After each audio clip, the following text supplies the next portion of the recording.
ఖమ్మంలో సంచలనం.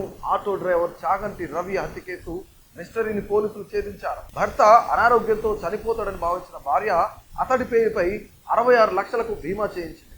ఆ తర్వాత ఆ డబ్బుల కోసం భర్తను దారుణంగా చంపింది. ఈ కేసులో ఆమెతో పాటు మరో 4 పోలీసులు అరెస్ట్ చేశారు. పోలీసుల కథనం ప్రకారం ఖమ్మం నగరానికి చెందిన రవి మద్యానికి బానిసై కొంతకాలంగా అనారోగ్యంతో బాధపడుతున్నాడు. దీంతో అతడి భార్య ప్రశాంతి భర్త ఎలాగూ చనిపోతాడనే ఆలోచనతో ఓ పథకం వేసింది. గత ఏడాది జూలైలో తన బంధువు శ్రీనివాస్ సాయంతో రవి పేరు మీద 66 లక్షలకు ఇన్సూరెన్స్ పాలసీ చేయించింది. అయితే నెలలు గడుస్తున్న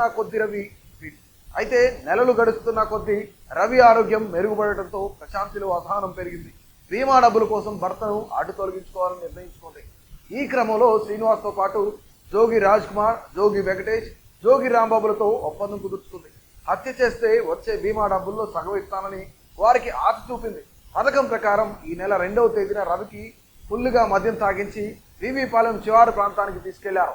అనంతరం కారుతో ఢీకొట్టి రోడ్డు ప్రమాదంగా చిత్రీకరించేందుకు ప్రయత్నించారు. అయితే ఈ ఘటనపై అనుమానంతో లోతుగా దర్యాప్తు చేసిన పోలీసులు సాంకేతిక ఆధారాల సాయంతో అసలు నిజాన్ని బయటపెట్టారు. ఈ హత్య కేసులో ప్రధాన సూత్రధారి అయిన ప్రశాంతితో పాటు మిగిలిన 4 నిందితులను అరెస్ట్ చేసి రిమాండ్కు తరలించారు.